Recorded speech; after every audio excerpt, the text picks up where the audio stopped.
Hey guys, it's Jordan. We did a project with Stone Cold Countertops not too long ago, and we wanted to make sure that you saw that video. You could go watch the full video on their YouTube channel, which you can, but in case you're here now, watch it. Go for the full thing. We're also going to link in the description to their website, to their YouTube channel, so if you like this video, go watch more. Go buy a kit. Go make a countertop of your own. We got to have a huge amount of fun with those guys while they were in town. It was a big project. It was my first week, basically. So I was green and they were showing me the ropes, and a big shout out to those guys for helping us out. So without further ado, let's go check out the project.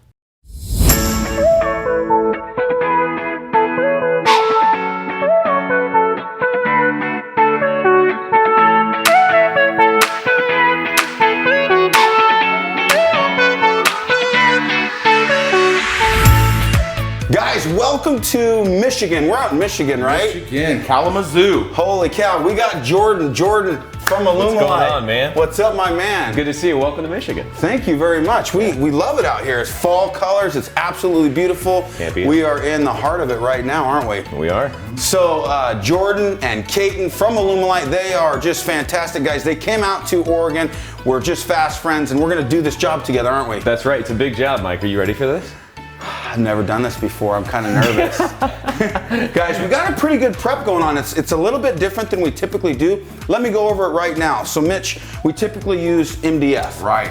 And we got particle board here, but they did a key. If you're gonna use particle board, you definitely wanna do an edge band on it. So they have a poplar edge band. And I thought this was really interesting on this curvature here. You could see how the contractor used thin strips of plywood and just quadrupled it up to get the same offset. We got a plan here. So these are affixed to the countertops already, but a couple pieces over here are still loose. And then we're gonna rebuild the sink because it's going to be an undermount sink. And so we're gonna use this as our staging area. Cool. We've done that before, right? Yeah, we do. We got to make sure that floor is well prepped though, right? Yeah, we don't want any drips on this nice fancy floor. Yeah, Right. it's a good floor. So the key in doing anything on site is prep, and that's where we're gonna start. We're gonna start with prep. What we're gonna do is we're gonna always mask the floor. Well, double mask it. How do we double mask, Mitch? We'll put down ram board first, tape that down, and then on top of that, we go with a drop cloth. Keep all that Nice. epoxy. You just want insurance, right? And then we'll do 3mm plastic that goes to the cabinets. Okay. And whenever you tape to the cabinets, we're gonna use a delicate surface tape. Right. The reason we use delicate surface is these cabinets are painted. We don't wanna pull any paint off those cabinets, and they're a beautiful paint job, but we wanna use a delicate surface, and then we use a high adhesive tape on top of that to hold the plastic to that tape. We'll overlap that onto the ground, so all your drips will go away from the cabinet onto our canvas. Right. Are you excited to get after this beast? This is going to be different for us. It's going to be a good time. All right, guys, stay tuned. We're going to show you this entire project. We're going to show you step by step how we prep, how we get the base paint and primer in one down on this substrate. We're also going to show you how we matched this piece. This is a piece of silestone. We got this shipped to us, right, Mitch? Right. And the customer said, "Can you match this?" And when I first saw it, I'm like, ooh, how do you match that? And anytime you're trying to match something, it pushes the limits and pushes that envelope to get you to learn new skills and new techniques. And so this is what we came up with when we matched that substrate. And so we kind of figured out that pattern. And we talked to the homeowners last night. We came here and scoped the job out, and they were really pleased with this, but they want the sheen level just a little bit higher. And so we stopped at 1,000 grit when you sanded this. Right. And we'll just go to like 2,000 grit or maybe even 3,000, and you'll get a perfect match. So we'll show you that recipe. We'll show you how we do this start to finish. It's gonna be a blast. We got Jordan, we got Mitch. Let's get started.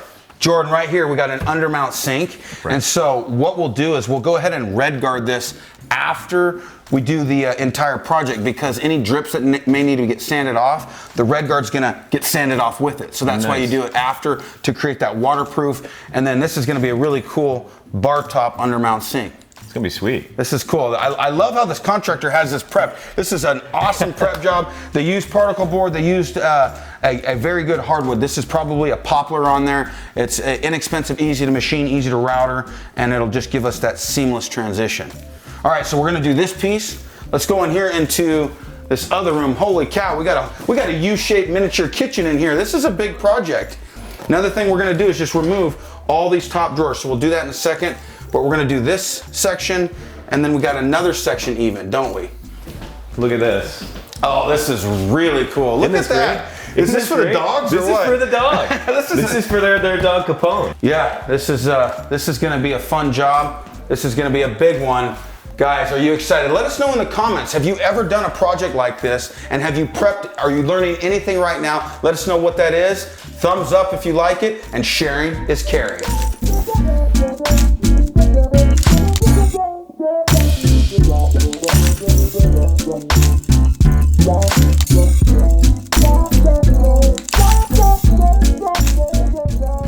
Okay guys, there's a gap right here between the substrate and the wall. We're just gonna use paintable caulking, and we're gonna caulk that out, and then when you paint, you won't have a gap that the epoxy finds its way down. Guys, pro tip, when you have a bunch of little pieces that can come off the project like we had here, they weren't quite glued down yet, we set up a station to be able to work those pieces on our interior of this kitchen right here on the island. It's our good central workspace. So what we're gonna do is paint all of those. We'll do the decorative epoxy all first on the little pieces.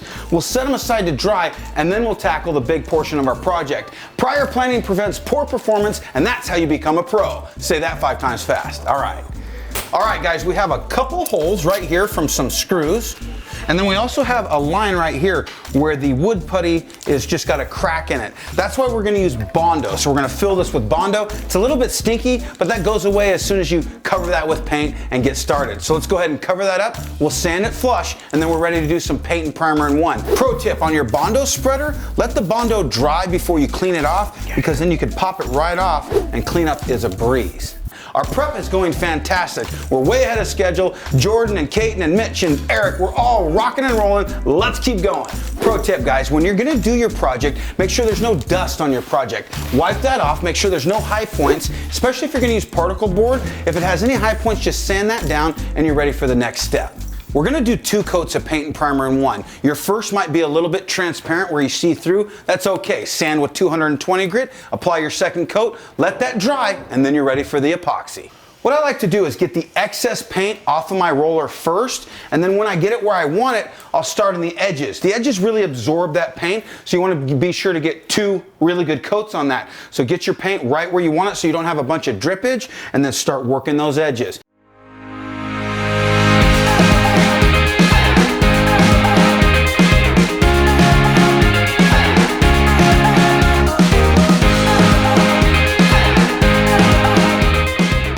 Okay, paint and primer's done, the prep's done. We're gonna go home, let that paint dry for 24 hours. Perfect. How many coats did we do? I'm trying to remember. I think we did 2 coats with the sand in between. 2 coats, exactly. Look at 2 that. coats, sanded in between with 220 grit. That's important. 2 coats really gives you that coverage. It hides any high and low point in that paint, especially on those edges. Perfect.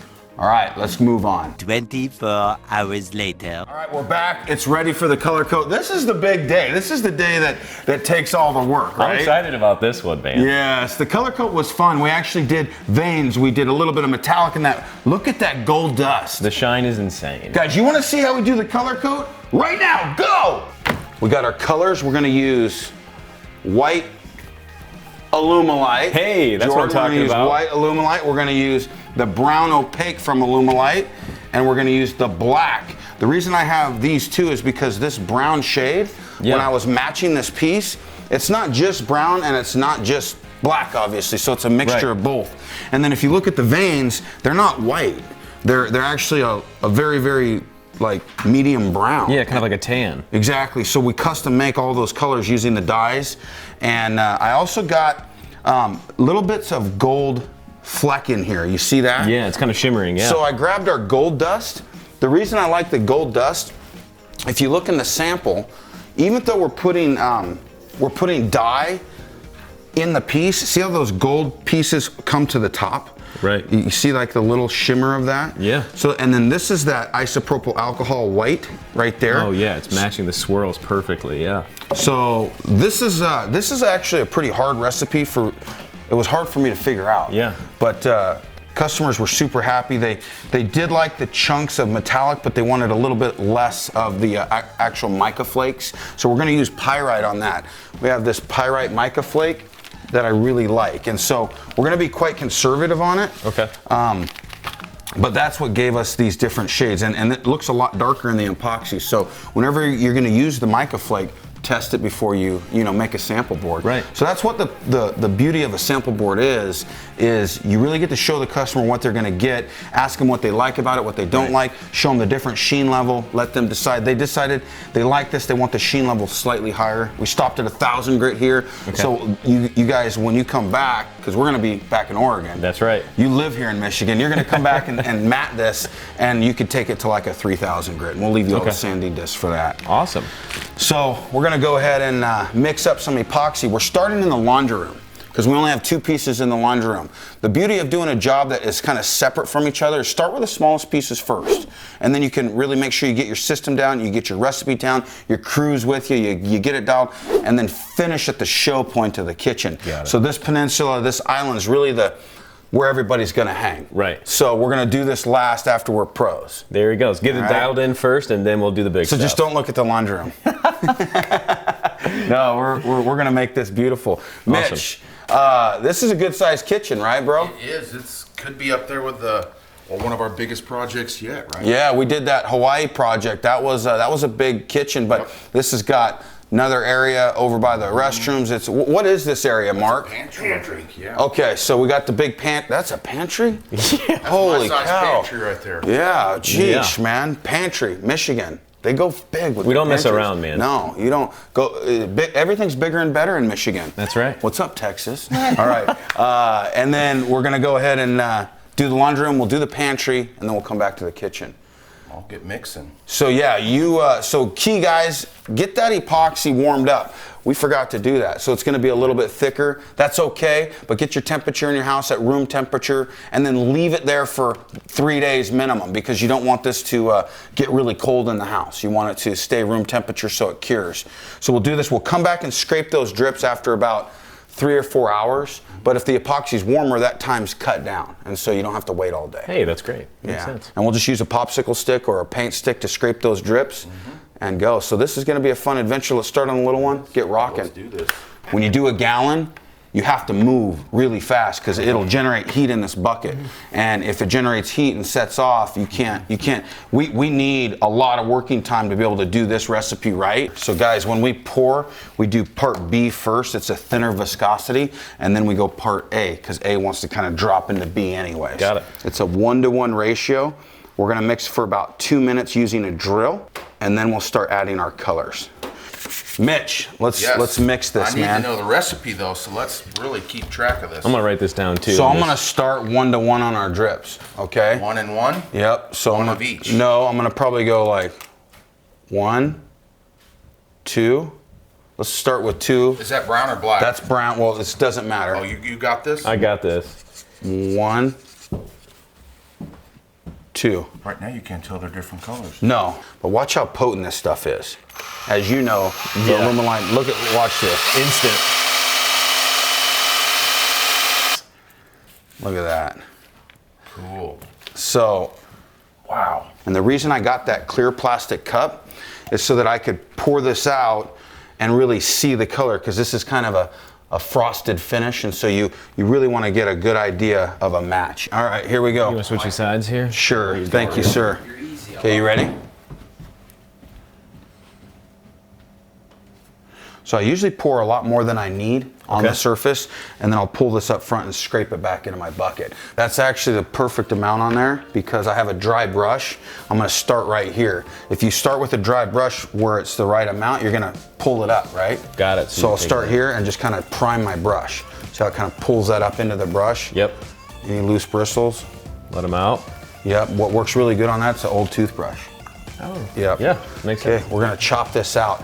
This also helps mix the material, but you see like the iridescent lines in it? Can you see that with the light? Yeah, it's kind of swirling here, a little Well, bit like there. come over here and look at where the lines from the trowel are. See Yeah. them? So they're very faint, but this will break all that up, and then it'll also mix the material. So it gives you an Perfect. organic pattern, but you're able to machine trowel it so you have the right amount. So you're kind of cheating a little bit, Right. but it keeps everything mixed. And then when I'm chopping, I'm using the heel of the brush. I'm not stamping it, and I'm not going in rows. I'm hitting it with the heel, and I'm being kind of organic about the movement. See what I'm saying? But I'm hitting the entire surface, and I'm overlapping. See the surface tension? Yep. So I overlap the edges, and it'll start pushing material over the edge to give me like a reservoir to work with. But it also breaks all the surface tension, so you don't have voids. That's perfect. So I'll show you how I torch. I'll do half of it, and you do half. I go slow. Okay. And you'll watch the bubbles. See all the white in there right now? All that's gonna go away. See that? Yeah. See how I'm not moving too fast either? Yep. Okay, there you go. All right, let me see if I've got this.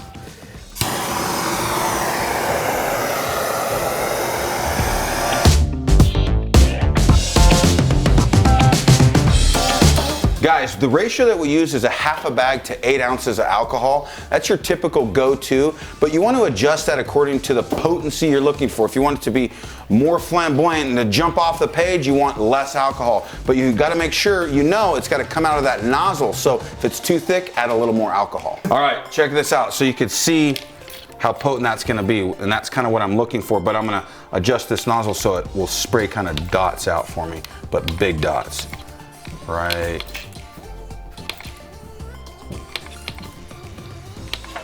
There we go, that's what I'm looking for. We forgot the gold dust. So we scraped it off, we put it back in the bucket, gave us good practice. So since we're already primed, you don't need any excess on that surface. Got it.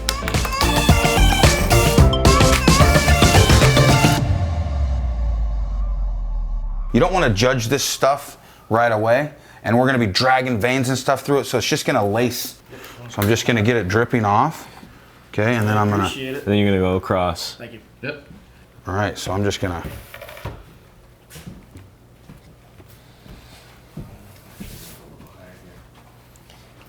Oh yeah, see that the edge of that stir stick.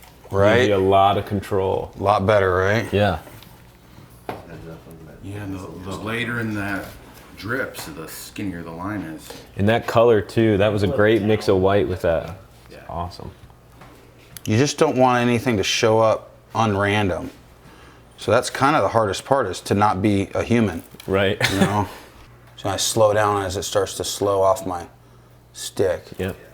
Thing is you just don't want to keep a pattern like this too bald. You want to really, really work it and know that when you hone it, see how much it tones everything down? Right. So even though it feels really highly contrasted right now and everything's really popping off, that's gonna go away. yeah. We're gonna tone that down. I mean, looking at the actual material sample, there's a lot going on in that stone. Yes. There's a lot of dots, there's a lot of lines. There's a lot to fill in here, holy cow. Yeah, this is why I said that many hours. You don't want it to look like you just dripped paint on there. Right.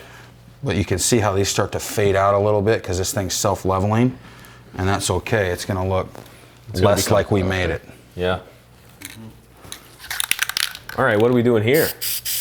I'm adding a little bit of interest to this thing. All right, let's Just where some of these bigger veins are, you can come through here and trace into that.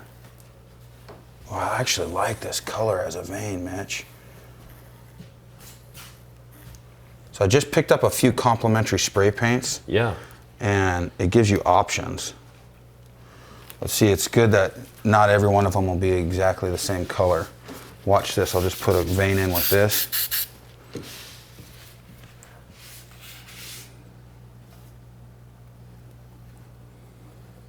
That's pretty sweet. Oh yeah. And that'll float a lot different than the other stuff. See how it'll start to break up too? Yeah, it gives these like a little bit of depth. I like that a lot.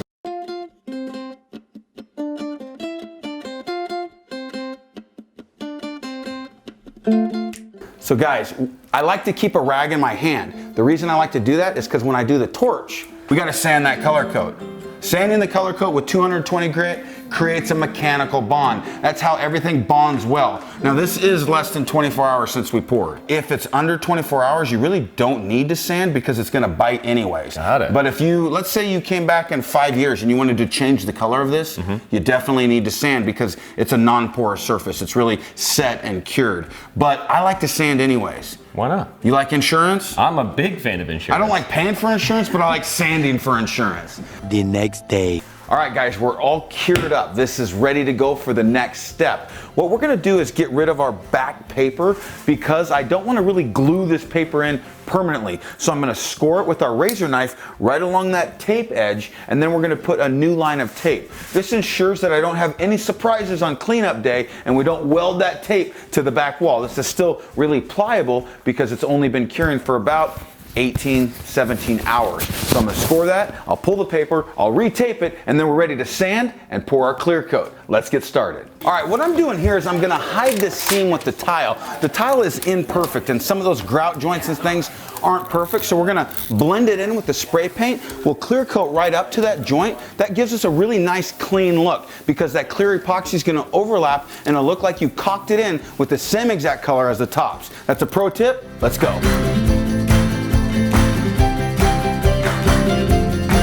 Covering this so that we could use this again as our workstation because we're gonna now sand all these pieces. We'll sand them with the random orbital and the edges, and then we'll have this to coat first. Just like yesterday, we want this space to use as our work table, and we'll do it last. Prior planning prevents poor performance.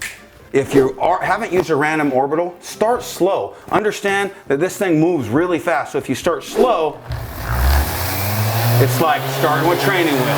Love it. Okay?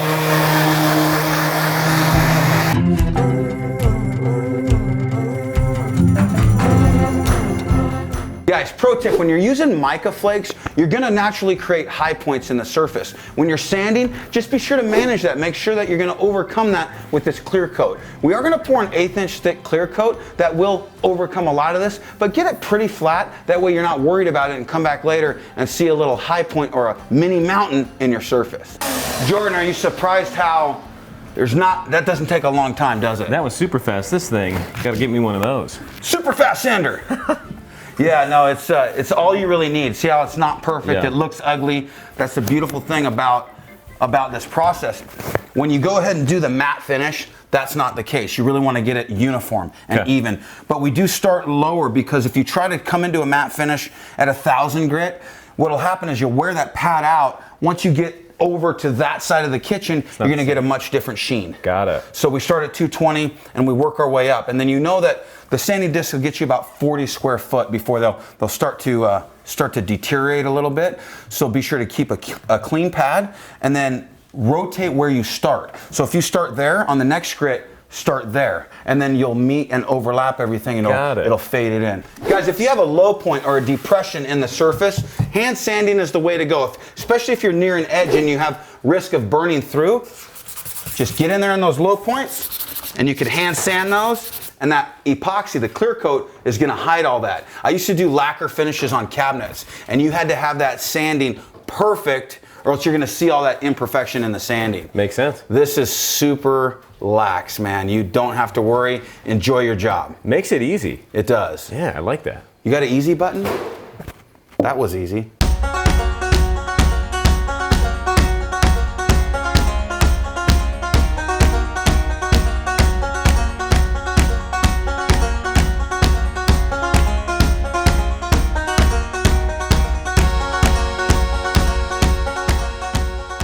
All right, guys, we got it all poured. We're ready to go. We're gonna let this set up. We'll wipe those drips. We'll come back tomorrow. We'll clean it up and we'll take a final shot. Stay tuned. I think this job's gonna look beautiful. Cleanup day. Hey man, this is what we waited for right here. Day 1, prep, paint and primer. Day 2, color coat. Day 3, clear. And day 4, cleanup. Tear it all apart. When you clean up, make sure you have a knife in your hand. Why? Because you can score anything that may be glued. If you have your tape glued or welded to that surface, make sure you score that so you don't peel any fresh epoxy. That's a pro tip, and it's a fun fact. Guys, remember, I use delicate surface tape that touch the cabinet. That's important. You don't want to use a high adhesion tape that's going to hurt the finish of a nice cabinet or furniture or floor or wood substrate. So keep that in mind when you're prepping.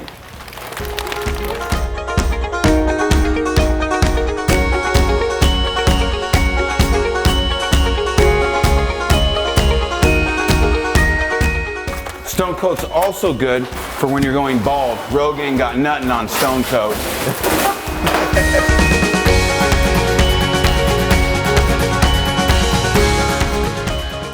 Guys, if you want to see how we do the honing or the matte finish on this, Jordan's going to do that in about 7 days. 1 week later.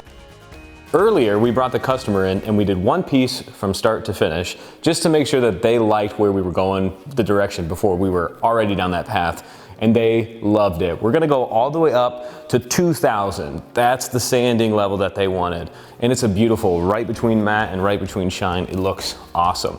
So we have our 4/0 steel wool, 4/0 meaning 0, 0, 0, 0, 4 zeros, not 4 and then OTT or something weird like that. Don't make that mistake.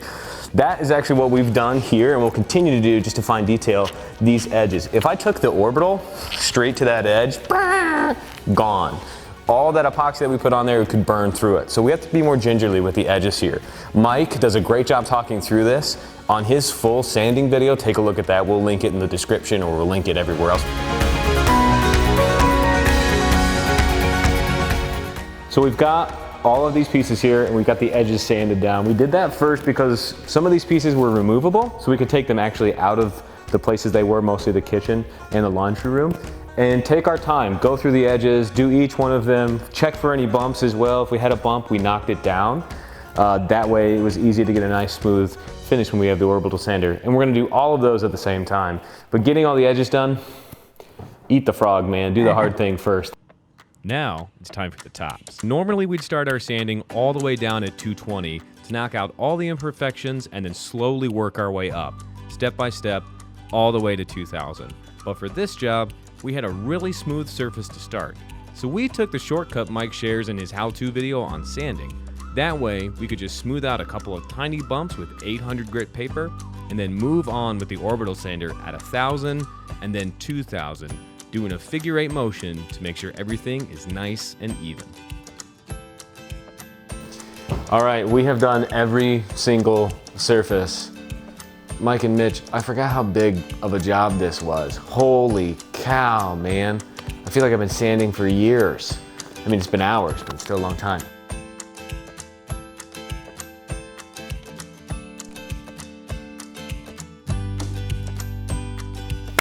Guys, we're done. How do you feel right now?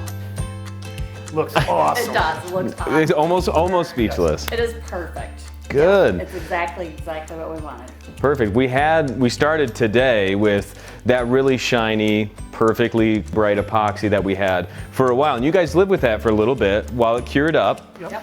And then we still wanted the matte finish, so we're back here. And you guys just got back from vacation too. So this is just coming in relaxed, coming into new countertops at the same time. Yes. Back to reality tomorrow. There, I'm sorry about that. That I can't help you with, but it's good. Hey, thank you guys so much for watching, for tuning into this. Mike has the full video on how to get this beautiful kind of matte finish on his countertops. Go check that out.